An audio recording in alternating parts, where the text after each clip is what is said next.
जय हिंद साथियों। आप सभी का हार्दिक स्वागत है, हार्दिक अभिनंदन। फर्स्ट, सेकंड और थर्ड ग्रेड की साइकोलॉजी में एक टॉपिक है शिक्षा मनोविज्ञान में, जहाँ हम मनोविज्ञान के संप्रदाय पढ़ते हैं, स्कूल्स ऑफ साइकोलॉजी पढ़ते हैं। और वहाँ पर आपने देखा है कि आप कुछ प्रमुख जो स्कूल्स ऑफ साइकोलॉजी है, संरचनावाद है, प्रकार्यवाद है, व्यवहारवाद है, गेस्टाल्टवाद है, संज्ञानवाद है, मानवतावाद है, मनोविश्लेषणवाद है, राइट? तो वो सारा कुछ आप पढ़ते रहते हो। तो निश्चित तौर पर इन संप्रदायों को लेकर के बड़ी ऑथेंटिक जब कुछ तथ्यों की ज़रूरत होती है, तो कई बार हम अलग-अलग प्लेटफ़ॉर्म से देख कर के कुछ चीज़ों पर भ्रमित होते हैं। मेरा प्रयास था कि मैं ऐसे छोटे-छोटे वीडियो के माध्यम से आप लोगों के साथ कुछ महत्वपूर्ण चीज़ों पे संवाद करता रहूँ। कोशिश करूँगा कि ये संवाद चलता रहे। तो मैंने जो बात आज के टॉपिक के लिए रखी है, आप जैसा देख पा रहे हैं, हम लोग मनोविज्ञान की संप्रदायों में संरचनावाद पे हम लोग बात कर रहे हैं। प्रकार्यवाद पे भी हम लोग बात करेंगे, मनोविश्लेषणवाद पे भी हम लोग बात करेंगे, अलग-अलग वीडियोज़ पे हम लोग बात करेंगे। इस वीडियो में संक्षिप्त चर्चा संरचनावाद पर। तो संरचनावाद को जब आप देखते हैं, तो संरचनावाद जो है, इस संप्रदाय का ये वैसे प्रथम प्रथम क्रमबद्ध और औपचारिक स्कूल माना जाता है। औपचारिक संप्रदाय माना जाता है जब भी स्कूल ऑफ साइकोलॉजी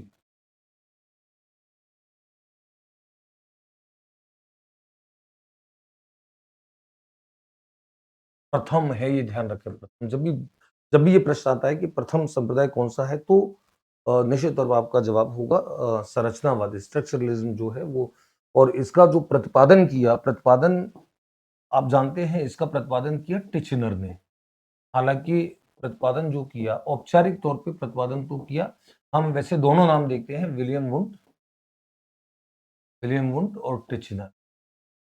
लेकिन जब आप बारीकी से अध्ययन करेंगे, तो इसका जो प्रतिपादन किया वो टिचनर ने किया। संरचनावाद जिस संप्रदाय को हम बोलते हैं, उस संरचनावाद का प्रतिपादन टिचनर ने किया। विलियम वुंट ने जिसका प्रतिपादन किया था, ध्यान रखें, विलियम वुंट ने जिस विचारधारा का प्रतिपादन किया था, उसका नाम था स्वैच्छिकवाद। स्वैच्छिकवाद, स्वैच्छिकवाद या ऐच्छिकवाद। और इस विचारधारा को जब टिचनर ने, उनके जो शिष्य थे, वॉलंटरिज्म इसको बोलते हैं, वॉलंटरिज्म। तो इस विचारधारा को जब उनके शिष्य टिचनर ने आगे बढ़ाया था, तो आगे बढ़ाया तब उन्होंने नाम संरचनावाद नाम उन्होंने दिया। अमेरिका की कॉर्नेल यूनिवर्सिटी से ये अमेरिका की, मैं ये भी मेंशन कर देता हूँ, अमेरिका के कॉर्नेल विश्वविद्यालय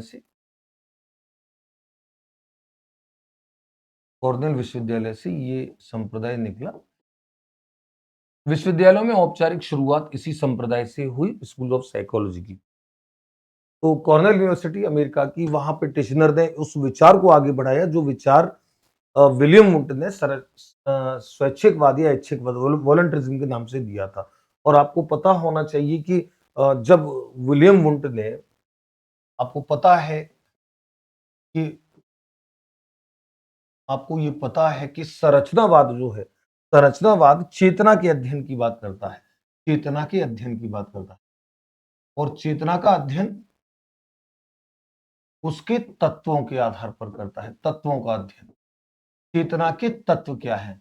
हम जब मनोविज्ञान का एक इतिहास जब हम देखते हैं, क्रोनोलॉजी देखते हैं, तो जहाँ पे आपने आत्मा का विज्ञान देखा, मन या मस्तिष्क का विज्ञान देखा, उसके बाद जब आप चेतना का विज्ञान देखते हैं, तो चेतना के विज्ञान से William Wundt, Titchener, William James, James Sully, वाइब्स, ये सारे मनोवैज्ञानिक इससे जुड़े थे। और वहां पर हमने 3 नामों को प्रमुख तौर पे मैं कोट करूंगा, विलियम वुंट, टिचनर और विलियम जेम्स। ये सब चेतना के विज्ञान से, मनोविज्ञान चेतना का अध्ययन है, इस विचार से जुड़े थे। लेकिन कालांतर में जाकर के विलियम वुंट और टिचनर एक विचारधारा के साथ हुए, और विलियम जेम्स ने अपनी एक विचारधारा की। और अंतर विवाद किस चीज का था? विवाद इस बात का था कि वुंट और टिचनर ने इस बात को कहा कि चेतना का अध्ययन उसके तत्वों के अध्ययन के साथ जुड़ा है, हमें चेतना के तत्वों का अध्ययन करना चाहिए। और विलियम जेम्स ने इस बात को कहा कि नहीं, तत्वों के अध्ययन की जरूरत क्या है, हमें इस बात पर विचार करना है कि चेतना की प्रक्रिया क्या है, चेतना का कार्य क्या है। तो इसीलिए विलियम जेम्स का जो संप्रदाय है वो प्रकार्यवाद के नाम से फेमस हुआ, फंक्शनलिज्म के नाम से। उसे हम अलग से देखेंगे, फंक्शनलिज्म को, प्रकार्यवाद। विलियम जेम्स, जिन्होंने 1890 में प्रिंसिपल्स ऑफ साइकोलॉजी पुस्तक लिखी थी, और जहां से मनोविज्ञान दर्शन शास्त्र से एक पृथक विषय के तौर पे जाना गया। तो मैं विलियम वुंट ने जो चेतना के अध्ययन की बात की, तो चेतना के जो तत्व बताए थे वो दो बताए थे। चेतना के तत्व, चेतना के दो तत्व बताए थे, और वो दो तत्व जो थे, वो तत्व थे, एक पहला तत्व था संवेदना, सेंसेशन, संवेदना यानी कि सेंसेशन, और दूसरा था भाव, भाव यानी कि फीलिंग, फीलिंग। और ये जो तत्व था संवेदना, इस संवेदना को उन्होंने कहा कि ये वस्तुनिष्ठ है, ऑब्जेक्टिव है। यानी कि संवेदना, हमारी सेंसेशन जो फील करती है, हमारी संवेदनाओं ने जो महसूस किया, वो वस्तुनिष्ठ है, और जो भाव मन में आएगा वो आत्मनिष्ठ है। इसको आत्मनिष्ठ माना। ये बड़े बारीक बिंदु हैं जो आपको याद रखने पड़ते हैं। दो तत्व बताए थे चेतना के विलियम वुंट ने, लेकिन टिचनर ने इस दो तत्वों को, टिचनर ने क्या किया, टिचनर ने बताए तीन तत्व। जब संशोधन किया, टिचनर ने चेतना के तीन तत्व बताए, चेतना के तीन तत्व। और वो चेतना के जो तीन तत्व बताए थे, संवेदना, संवेदना यानी कि सेंसेशन, प्रतिमा यानी कि इमेज,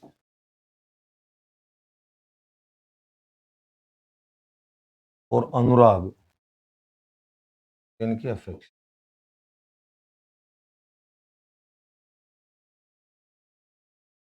ये तीन तत्व, चेतना के तीन तत्व बताए टिचनर ने।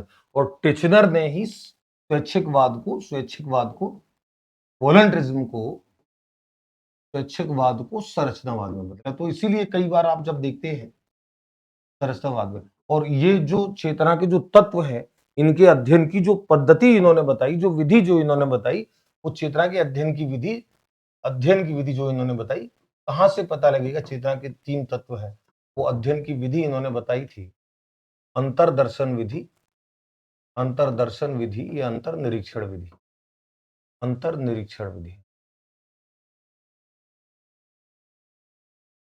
तो ये जो प्रश्न जो बनने वाले प्रश्न है, ये बड़े इंपॉर्टेंट प्रश्न है। पहला प्रश्न हमारा बनता है कि संरचना, मनोविज्ञान का पहला स्कूल कौन सा है, कौन पहला संप्रदाय कौन सा है, तो संरचनावाद है।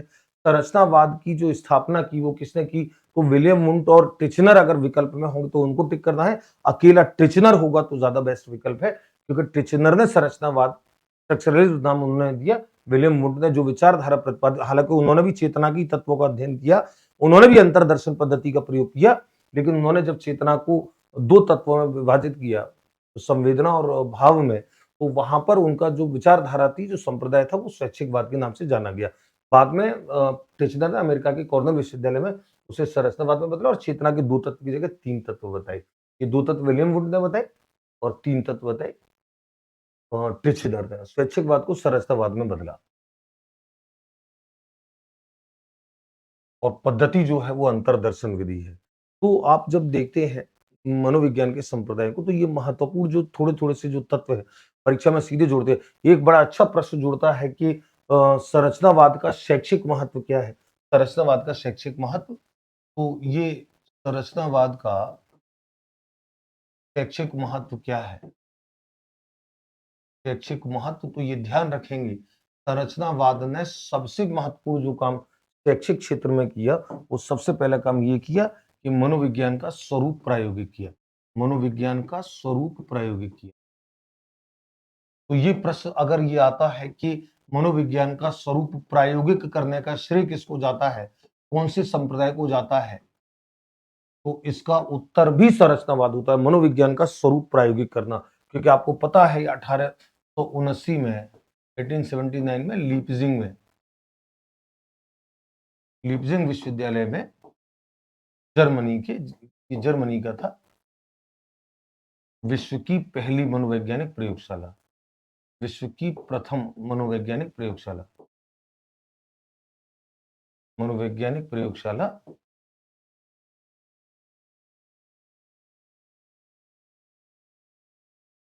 और ये किसने दी थी? वुंट ने। वुंट ने। तो पहला जो शैक्षिक महत्व है वो संरचनावाद का ये है कि मनोविज्ञान का स्वरूप प्रायोगिक किया। दूसरा अध्ययन पद्धतियों में दूसरा अध्ययन पद्धतियों में बालकों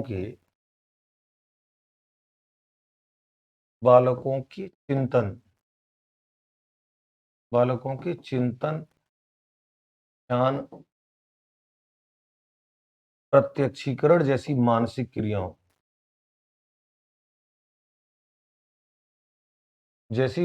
प्रक्रियाओं के अध्ययन पर बल दिया।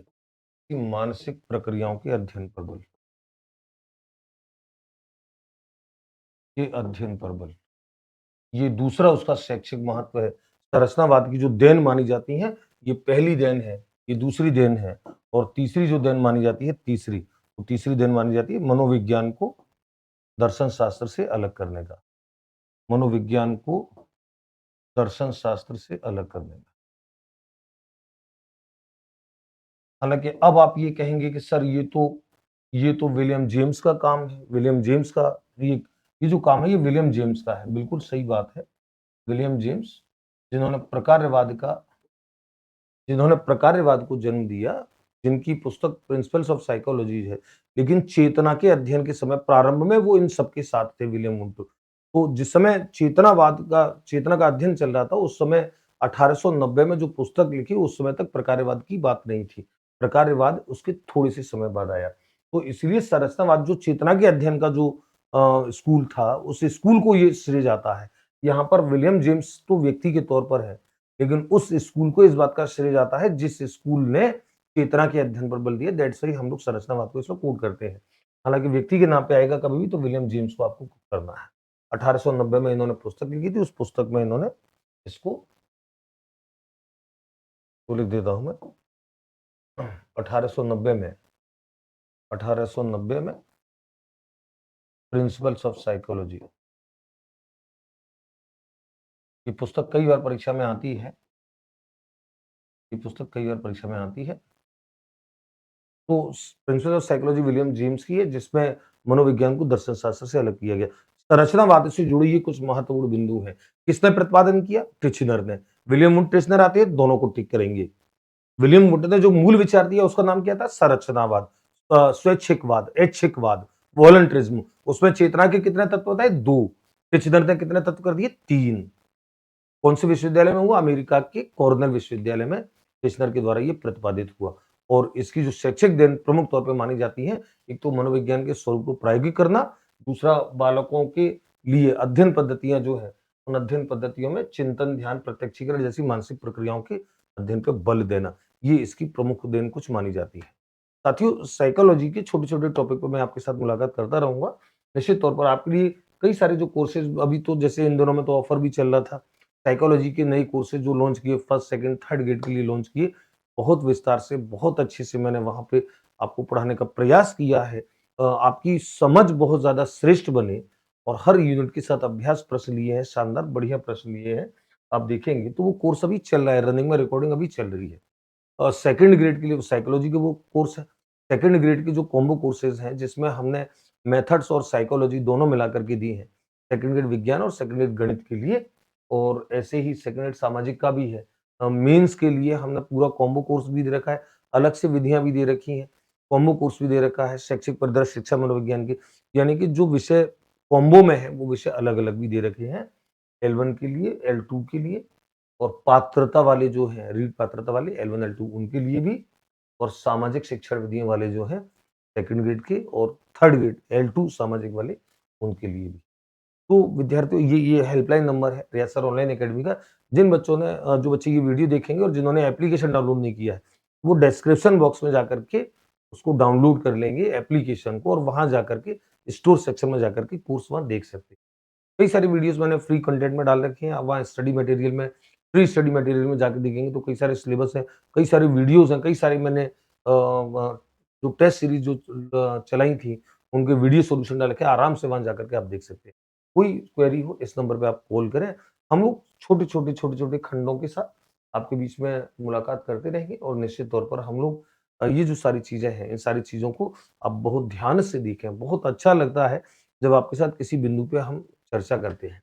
तो मैं ऐसे छोटे-छोटे बिंदुओं पे मनोविज्ञान के टॉपिक लेकर के आता रहूँगा और जो महत्वपूर्ण जो की फैक्टर हैं उस अवधारणा से जो उस की फैक्टर पे हम लोग चर्चा करते रहें। तो अच्छे से तैयारी कीजिए, अंडरस्टैंडिंग लेवल पे जाके काम कीजिए, चिंतन लेवल पे जाके काम कीजिए, क्योंकि सूचनात्मक प्रश्न जो होते हैं वो तो चुटकियों में सीधे-सीधे होते हैं, उनका टेंशन नहीं होता है, टेंशन होता है जहाँ आपको निर्णय लेना होता है। निर्णय लेने वाले प्रश्न ज़्यादा महत्वपूर्ण। मैंने विस्तार से ये थ्योरी जो है ये पढ़ा रखी है संरचनावाद की, बहुत ज़्यादा विस्तारवान दे रखा है। आप लोग देखिएगा कोर्स में जाके। Thank you. जय हिंद, जय भारत।